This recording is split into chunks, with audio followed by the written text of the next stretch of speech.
Flights are $1,200 each, my mom said. If you cannot afford it, stay behind. I nodded, then got an alert. My credit card had been used for 4 business class tickets, not mine. I opened my app, hit dispute all, locked the account. At check-in, my sister texted, "Why is nothing paid for?"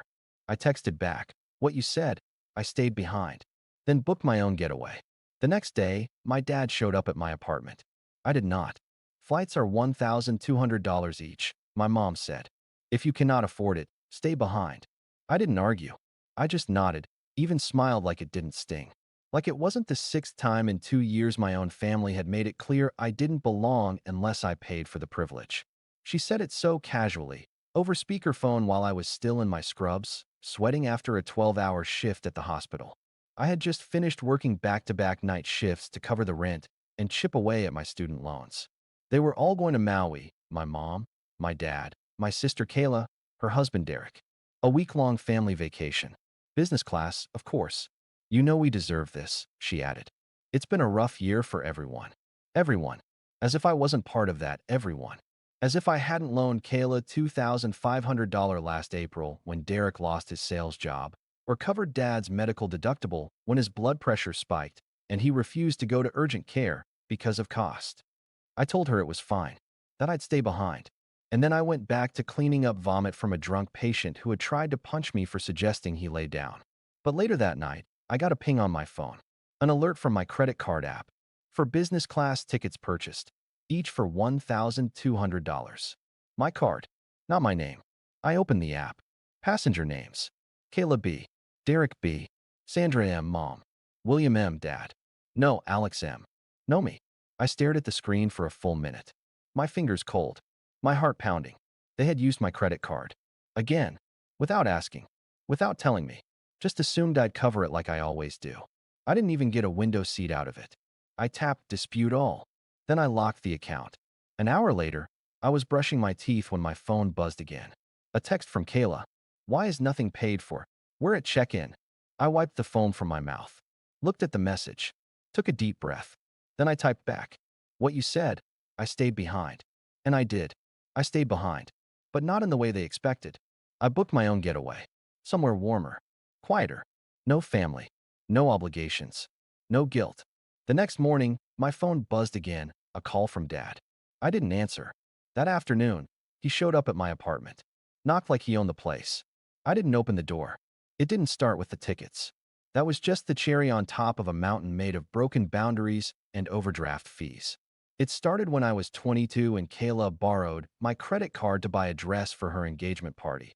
A $600 temporary emergency because you work in healthcare and don't even dress up, so it's not like you'll notice. She promised to pay me back by the end of the month. She never did. Then it was Dad asking me to co-sign a loan so they could renovate their kitchen. It's not even for us, he said. It's for resale value. One day you'll inherit it. Spoiler, the house was refinanced twice, and they used the money to pay off Derek's second failed business. I was working 50-plus hour weeks at the time, barely keeping my head above water. And somehow, I was still the family ATM. The dependable one. The nurse with a steady job, the unmarried one with no kids, the one who should pitch in because family supports each other. But it was never mutual. When I got pneumonia last winter from working through flu season and asked Mom to bring me soup, she said, I can't, sweetheart. I promised Kayla I'd watch the kids while she gets her nails done. You understand.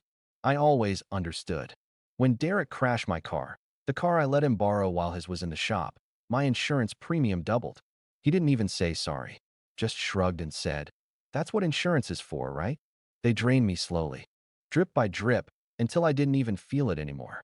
Like boiling a frog. I was the frog. Until the week before the Hawaii trip. That was the real fuse. I was finishing a night shift when Kayla texted. Can you move your payday up? Mom wants to book hotels, and we're short. What payday? I wasn't even invited. I sent back. Short for what? She replied with a gif of hula dancers and the words, family trip, desert island, hibiscus, woman dancing, light skin tone. I called Mom. Kayla said you need help with hotels? I asked, trying to stay neutral. Oh, sweetie, don't worry about that, she chirped. Everything's already booked. We just needed a bit of a cushion to upgrade to business class. You know how bad Derek's knees are. Wait, you're asking me to cover the upgrade for a trip I'm not even on. Silence. Then the tone changed. Look, Alex, if you wanted to come, you could have said something. But the flights are $1,200 each. If you can't afford that, then maybe it's best you sit this one out. No hard feelings. She said it like I was a burden, like my very existence was an inconvenience to their luxury itinerary. I didn't argue, just hung up. Quiet, calm, numb. Then came the notification. My card used for 4 business class tickets. That's when the numbness broke. All the sacrifices, all the times I canceled vacations, skipped dinners, worked doubles. For what? So they could live it up while I rationed my meds and ate instant ramen 3 nights a week? That night, I sat at my desk, staring at a spreadsheet of my finances. I had $327 in checking, $14,200 in student loans. My car was 6 years old and had 119,000 miles on it. I hadn't been on a vacation since college. Meanwhile, Derek was sipping first-class champagne with my name on the receipt. And Kayla had the audacity to text me from the check-in line with, "Why is nothing paid for?" The mask slipped. That's who they were. Who they'd always been. I wasn't family. I was funding. I responded simply, "What you said." I stayed behind. Then I did something I never thought I'd do. I opened a travel site and booked my own trip. Nowhere fancy, but it was mine. All mine. No obligations. No guilt. The next day, Dad showed up at my door like a scene from a Netflix thriller. Still in his Hawaiian shirt, standing outside my apartment with a look that flickered between confusion, anger, and entitlement. He knocked. I didn't move. He knocked again. Louder this time. "Alex, open the door. We need to talk." I didn't. He stayed there for 7 minutes. I timed it. Then he left. That evening, I got a voicemail from Mom. "You really hurt your father today. He flew back early to speak to you. After everything we've done for you." Done for me. I saved the message. Not for memories, for evidence. I was done gaslighting myself. The next day, Kayla tried calling 5 times. Then sent this gem. "Grow up. You can't punish the whole family over one misunderstanding." Misunderstanding. They used me, robbed me, mocked me. And now that I said no, I was the bad guy. But I wasn't mad anymore. I was done. They thought silence meant surrender. That if they knocked hard enough, long enough, I'd cave, just like always.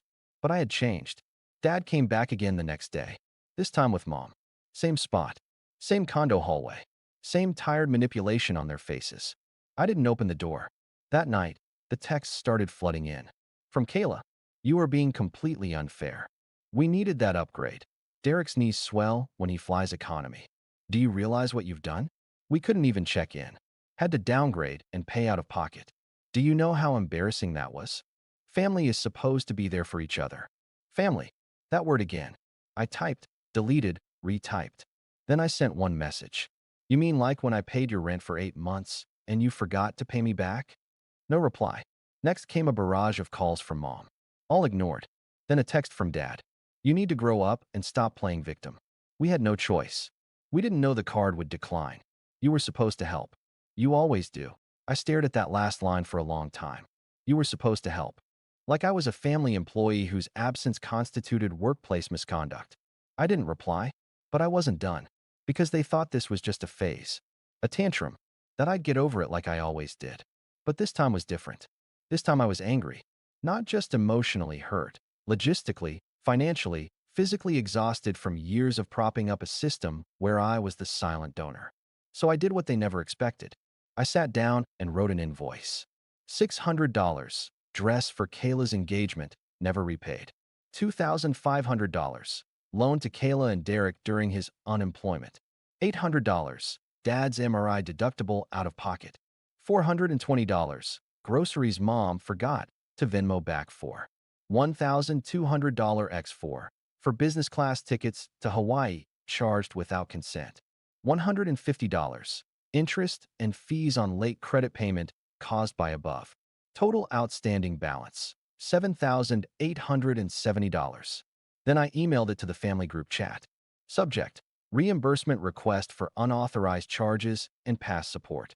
Body: per your belief that family should be there for each other, please see the attached breakdown of financial support I have extended over the past 24 months. As of July 1st, I will no longer be subsidizing family expenses. Full repayment expected within 30 business days. After that, I'll be submitting formal reports to my credit provider regarding unauthorized use of my financial credentials. No further financial interaction will be permitted moving forward. The group chat exploded. Kayla, are you serious? What kind of person sends an invoice to their own family? Mom, this is hurtful and unnecessary, Alex. You're making things worse. Dad, we raised you better than this. That line, that was the final spark.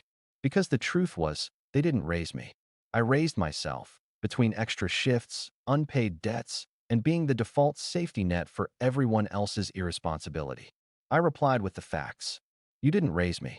I was overwhelmed by the imbalance in our relationship. And I let you.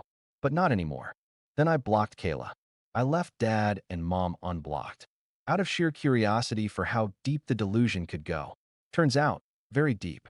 The next night, they showed up in person again. I saw them through the peephole. Dad looked stiff. Mom clutched some papers, probably receipts and excuses. I opened the door. You need to talk to us, Mom said, voice trembling. No, I really don't, I replied calmly. Dad stepped forward. This stunt, freezing the credit, the invoice, it's spiteful, Alex. We're your family. And you used my name and card to buy flights. I snapped. That's not family. That was a serious breach of trust. We didn't think it'd be an issue. Mom cried. You always help. Because you trained me to. I cut in. Since I was 22, you've treated me like a walking debit card.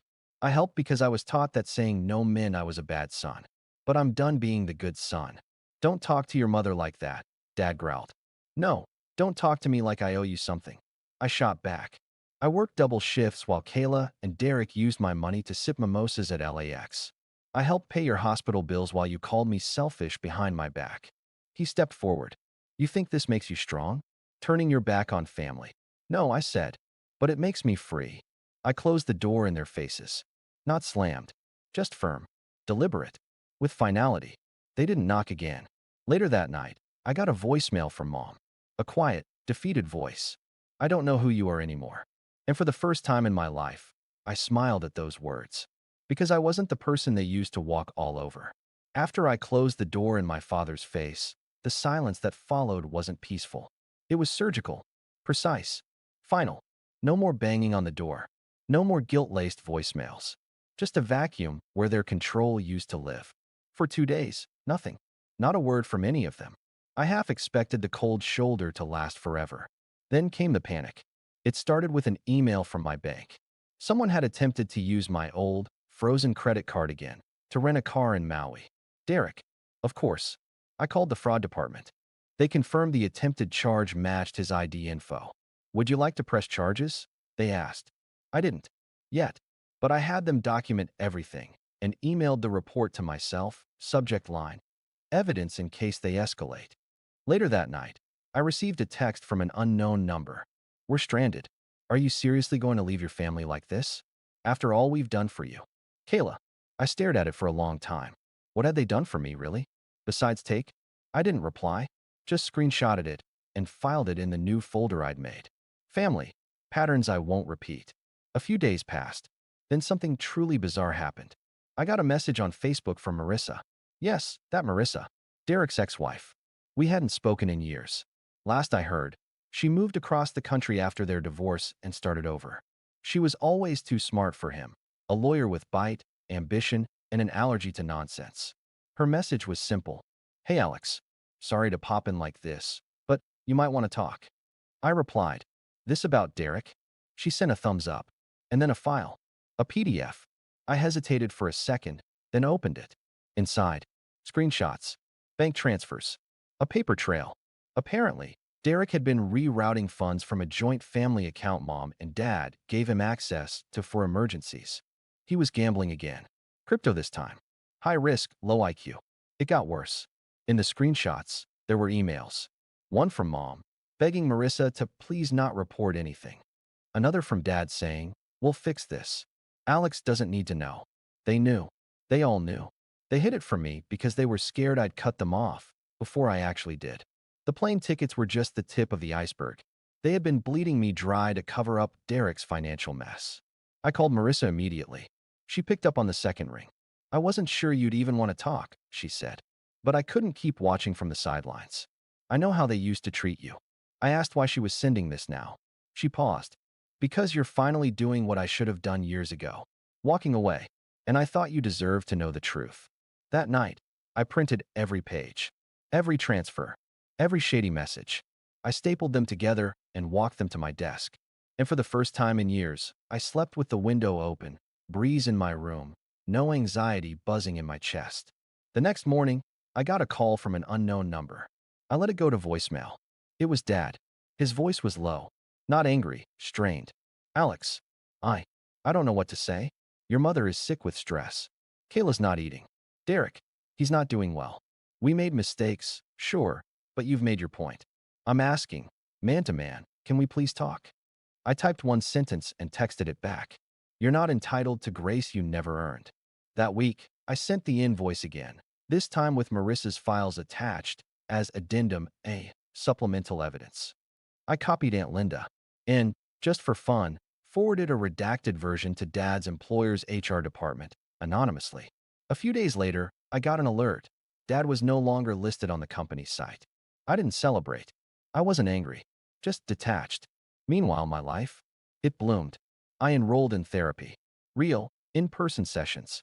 I took long walks. Bought a bike. Cooked something new every weekend. Started seeing a woman I met at the hospital cafeteria, Leah. Soft-spoken, curious, no idea who my family was. And I told her about them. About me. About the version of myself I was finally building, without them. One afternoon, Leah and I sat on my couch, reviewing a local hiking trail. She pointed to one and smiled. Want to go next weekend? And for the first time in years, I didn't have to check my bank account. I just said, yes. Weeks later, I got one last letter. Handwritten. No return address. I recognized the handwriting. Kayla. 5 pages of manipulation masquerading as apology. We all make mistakes. You took it too far. Mom cries every day. You've turned your back on blood. At the end, she wrote, we're family. Nothing changes that. And I realized, she was right. We are family. That's what makes this even worse. Because it wasn't strangers who stole from me. It was the people who knew me best and still did it anyway. I folded the letter, placed it on top of the Marissa file, and locked them both in a drawer. The night before my birthday, I got a card in the mail. Simple. No signature. Just 3 words. I see you. It was from Marissa. And in that moment, I smiled. Because someone finally did. It's been 6 months since I slammed the door on my past. 6 months since I stopped apologizing for saying no. 6 months since I finally looked at myself in the mirror and didn't see a walking wallet, but a man, whole and untethered. I used to think closure meant they'd come to me, heads bowed, tears in their eyes, offering apologies and redemption. But closure wasn't their job. It was mine. 3 weeks ago, I ran into my mother. Total accident. I was grabbing my morning espresso at a quiet downtown cafe, still half asleep, earbuds in, hoodie up. Then her voice. Alex. I looked up, and there she was. Smaller than I remembered. Not just in stature, in presence. Like time had shrunk her. She smiled like nothing ever happened. Like we didn't go to war with silence and invoices. Can we sit? We sat. She talked first. Rambling. No real apologies. Just memory revision. We were just trying to hold things together. We didn't realize how much you were carrying. If we could go back, maybe we'd do some things differently. No ownership. No mention of the fraud. No word about Derek trying to use my credit again. No accountability for Kayla's venom. Just an emotional dress rehearsal where I was supposed to play the forgiving son. But I was done with that role. Then came the inevitable. Do you hate us now? I didn't flinch.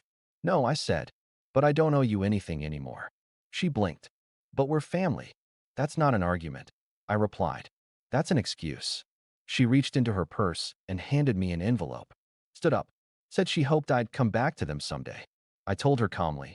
I already did. To tell you I'm not coming back. When she left, I opened the envelope. A check. $7,870. No note. No apology. Just silence with a dollar sign.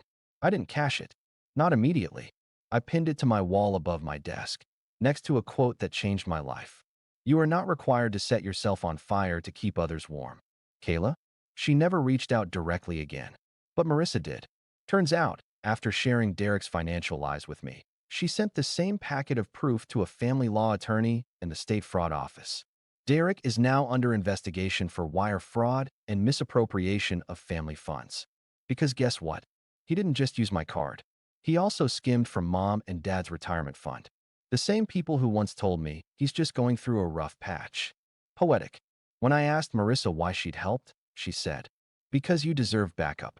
And I couldn't sleep knowing they'd keep bleeding you. She wasn't just Derek's ex anymore. She was a truth bomb with receipts. Dad. He lost his job quietly. Rumor is HR started digging after a certain anonymous packet arrived. He tried calling me once more. Voicemail. You made your point, Alex. You've embarrassed all of us. But family's not a transaction. You'll regret this. I didn't respond. Because here's the truth. Family is a transaction when it's always been one-sided. Leah and I, we're solid. She was there when I told her everything. The good, the ugly, the bank records. She didn't flinch, just held my hand and said, "I'm proud of you for not letting it turn you bitter." She's the first person in my life who never made me earn her love through sacrifice. We're planning to move in together this fall, a new place. Bigger, brighter. And no, I didn't ask anyone for money. As for the check, I cashed it, then donated every cent to a scholarship fund for young nurses who support their families financially while in school. Because someone out there is me 5 years ago, breaking their back while their family pretends it's normal. Let them know it's not. Let them know they're not alone. So, where does that leave me? Stronger, quieter, wiser, still a son, still a brother, but no longer their lifeline. I don't carry their weight anymore. I carry my own boundaries. I carry my peace. And I carry the memory of the day I finally said, "I am not your safety net. I am my own person." They didn't understand me for that, but I love myself for it. So here's what I leave behind. The guilt, the fear, the myth that being the good one means being the one who bleeds out for others. And here's what I keep. My life. It's not perfect, but it's mine. And this time, I'm not sharing it with anyone who doesn't treat me like I matter. I used to be the one they leaned on. Now I stand tall on my own. And the door I closed that day, it's still shut. Only now the key is in my pocket, and it's staying there.